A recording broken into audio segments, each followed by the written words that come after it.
Hello అండి, అందరికీ నమస్కారం. వెల్కమ్ టు తిసియా చిరంజీవి ఐఏఎస్ అకాడమీ. ఈరోజు ఈ వీడియోలో మనం types of communication, barriers of communication మరియు స్కాలర్ కమ్యూనికేషన్ గురించి చాలా సింపుల్గా అర్థమయ్యే విధంగా చెప్పుకుందాం. ఇంకొకటి, ఇది UGC NET, SET, KVS, EMRS and లైబ్రరీకి, గవర్నమెంట్ ఎగ్జామ్స్కి దేనికి ప్రిపేర్ అయినా ఈ వీడియో మీకు చాలా ఉపయోగపడుతుంది. కాబట్టి వీడియోని లాస్ట్ వరకు చూడండి. సో ఇది ఫస్ట్ మనం చెప్పుకోబోయే టాపిక్ ఏంటంటే types of communication. Types of కమ్యూనికేషన్లో 2 టైప్స్ ఉంటాయి. అసలు ఆ కమ్యూనికేషన్ అంటే ఏంటో గుర్తుందా మీకు? నెక్స్ట్ మెథడ్స్ ఆఫ్ కమ్యూనికేషన్ గుర్తుందా? ఒకవేళ లేకపోతే ఆ వీడియోస్ చూడకపోతే ఛానల్లో ఉన్నాయి, చూడండి. మన టాపిక్లోకి వచ్చేద్దాం. టైప్స్ ఆఫ్ కమ్యూనికేషన్ అంటే formal communication and informal communication, 2 types అనమాట. First formal communication. Formal communication అంటే ఏంటంటే మనము ఆఫీస్లో లైక్ ఏదైనా ఒక ఆర్గనైజేషన్లోని జరిగే కమ్యూనికేషన్ అనమాట.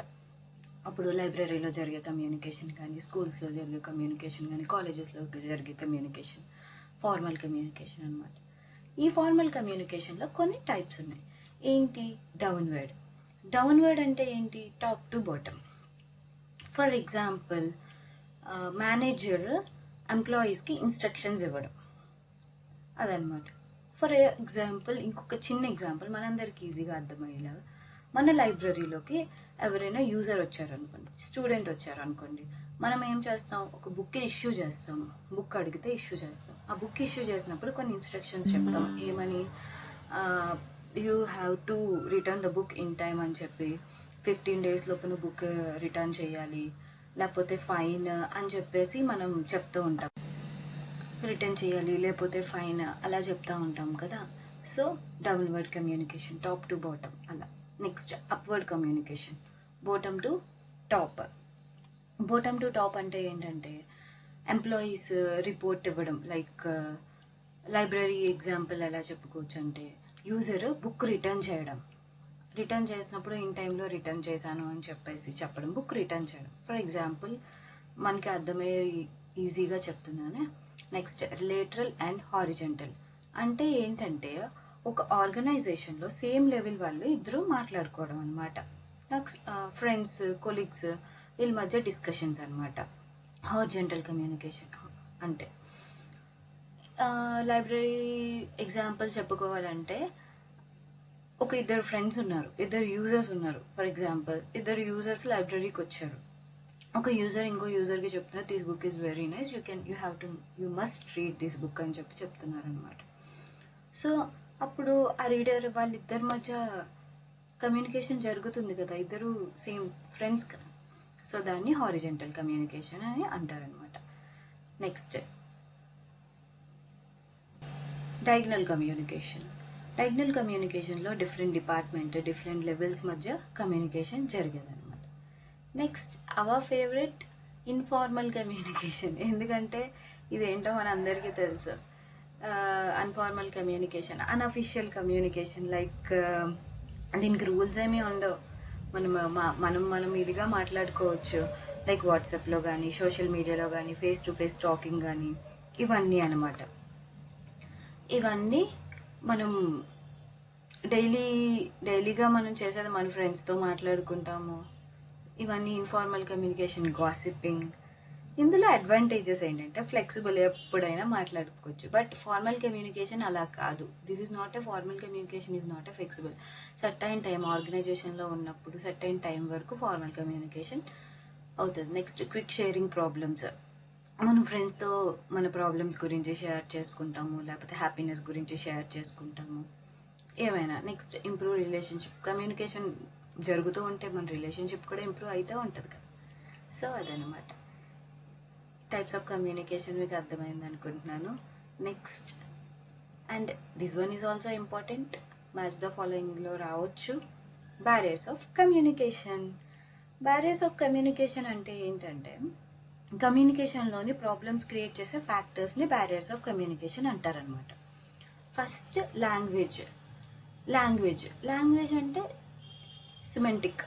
సిమెట్రిక్ బ్యారియర్ అంటే ఏంటి అని అంటే, ఇప్పుడు ఇద్దరు వ్యక్తుల మధ్య కమ్యూనికేషన్ ప్రాబ్లం వచ్చింది. లైక్ ఇద్దరు ఫ్రెండ్స్ ఉన్నారు.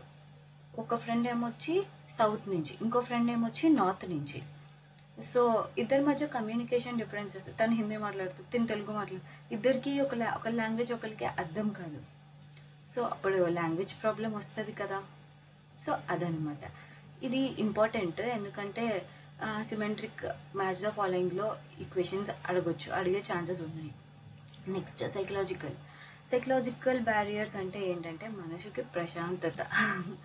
ఓకే, లైక్ యాంగ్రీలో కానీ, ఫియర్లో, టెన్షన్లో ఉన్నప్పుడు ఇవన్నీ సైకలాజికల్ కమ్యూనికేషన్లోకి వస్తాయి. ఇది మనకి చాలా బాగా తెలుసు, నేను స్పెషల్గా చెప్పగలను. Next physical barriers means environmental changes and problems. Like సడన్గా ఏసీలో ఉండి, ఫుల్ ఏసీలో సడన్గా మనం బయటన ఎండలో వెళ్తే అప్పుడు ఎలా ఉంటుంది ఆ ఫీల్. సో అదేమంట physical barriers. Next mechanical barriers అంటే ఏంటంటే technical problems. Like library example point of వ్యూలో చెప్తే,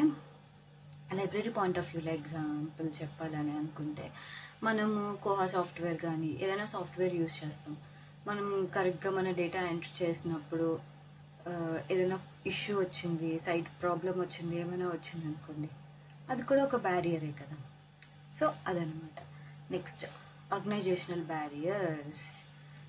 ఇదేంటంటే రూల్స్ అండ్ రెగ్యులేషన్స్, వాళ్ళ కమ్యూనికేషన్స్, పనులన్నీ స్లోగా అవ్వడం, అదనమాట. నెక్స్ట్ పర్సనల్ బ్యారియర్స్ అంటే ట్రస్ట్ లేకపోవడం, ఇద్దరు పర్సన్స్ మధ్య యాటిట్యూడ్ ప్రాబ్లమ్స్, ఇవన్నీ పర్సనల్ బ్యారియర్లోకి వస్తాయి. ఇది కూడా మీ అందరికీ అర్థమైంది అనుకుంటున్నాను. నెక్స్ట్ ఇలాగే ఈజీగా అండ్ సింపుల్గా నెక్స్ట్ టాపిక్కి వెళ్ళిపోదాం. స్కాలర్ కమ్యూనికేషన్ అంటే ఏంటో ఫస్ట్ సింపుల్గా చెప్తాను, వినండి. రీసెర్చ్ క్రియేట్ చేయడం, పబ్లిష్ చేయడం, షేర్ చేయడం, ప్రాసెస్ చేయడం, అంతే స్కాలర్ కమ్యూనికేషన్ అంటే. అంతకు మించి ఇందులో అసలు అంత పెద్దది ఏం లేదు. అంటే మెయిన్లీ జర్నల్స్ ద్వారా జరుగుతుందన్నమాట. ఇది అంటే క్రియేషన్ ఆఫ్ రీసెర్చ్ క్రియేట్ చేయడం. ఏదైనా రీసెర్చ్ చేసిన దాన్ని, ఒక వస్తువుని పైన రీసెర్చ్ చేస్తాం కదా, దాన్ని క్రియేషన్ ఆఫ్ రీసెర్చ్ అంటారు. Next publications. రీసెర్చ్ చేసిన దాన్ని ఏదైనా జర్నల్లో పబ్లిష్ చేస్తేనే అప్పుడు అది తెలుస్తుంది కదా. ఆ జర్నల్ని అందరికీ షేర్ చేస్తే, డిస్మినేషన్ చేస్తేనే కదా అది అందరి దగ్గరికి వెళ్తుంది. ఆ సమాచారాన్ని కూడా అందరూ తెలుసుకుంటారు. అండ్ ఫైనలీ డిస్కవర్ అంటే ఏంటంటే సమాచారాన్ని కనుగొనడం. లైక్ లైబ్రరీలోని ఒక జర్నల్ ఉంది, ఆ జర్నల్ యూజర్ వచ్చి యూజ్ చేసుకుంటారు. ఎవరైతే స్కాలర్ ఉన్నారో ఆ స్కాలర్ ఆ ఇన్ఫర్మేషన్ని రీసెర్చ్ చేసి, తర్వాత దాన్ని పబ్లిష్ చేసి, తర్వాత దాన్ని అందరికీ షేర్ చేయడం వల్లే కదా, లైబ్రరీస్కి షేర్ చేయడం వల్లే కదా యూజర్ వచ్చి దాన్ని డిస్కవర్ చేసి ఓకే ఇది బాగుందని చెప్పి చదవటం. సో ఇదన్నమాట, చాలా easy topic. Next trends in scholar communication. అంటే ఇప్పుడు కమ్యూనికేషన్ ఎలా చేంజ్ అవుతుందో చెప్పడం అనమాట. లైక్ ప్రింట్స్ నుండి డిజిటల్కి. ఇప్పుడు చూడండి, ఫర్ ఎగ్జాంపుల్ లైబ్రరీ ఒకప్పుడు ట్రెడిషనల్ లైబ్రరీస్ ఉండేవి, లైక్ బుక్స్, ఎవ్రీథింగ్ బుక్స్లో ఉండేవి. ఇప్పుడు డిజిటల్ కూడా మనం ప్రొవైడ్ చేస్తున్నాము. లైక్ మనం ఏం పిలుస్తున్నాం దాన్ని, traditional plus digital hybrid libraries అని చెప్పేసి మనం పిలుస్తున్నాం ఈ రెండింటిని. సో ఇందులోని నార్మల్ బుక్లో ఉన్నింది, అప్పుడు మనం దాన్ని ఈ బుక్ చేస్తున్నామా, అది చేంజ్ అవ్విందా. Next rise of open access, ఫ్రీగా రీసెర్చ్ యాక్సెస్ చేయడం. లైక్ ఇప్పుడు మనకి ఏమైనా ఇన్ఫర్మేషన్ కావాలంటే వెళ్ళి గూగుల్ సెర్చ్ చేయడము, లేకపోతే ChatGPTలో అడగడము, ఇలా ఫ్రీగా యాక్సెస్ చేసుకోవడం అనమాట. అది కూడా మారుతుంది కదా. Next institutional repositories, like university researches in ఆన్లైన్లో అన్నీ స్టోర్ చేయడం. లైక్ లైబ్రరీస్, మనము ఒక డిజిటల్ లైబ్రరీ స్టార్ట్ చేసుకున్నప్పుడు మన లైబ్రరీస్లోని ఎవరైనా రీసెర్చ్ చేసింది అది మన డిజిటల్ రిపోజిటరీస్లోని స్టోర్ చేయడము, అదనమాట. Next use social media. ఇది ఫాస్టెస్ట్ షేరింగ్ అనమాట. సోషల్ మీడియా యూజ్ చేస్తాం కదా, బ్లాగ్స్ చేస్తాము, యూట్యూబ్ వీడియోస్ చేస్తాము, ఏమైనా ఇది ఫాస్ట్గా షేర్ చేస్తుంది అనమాట. Next sharing research data.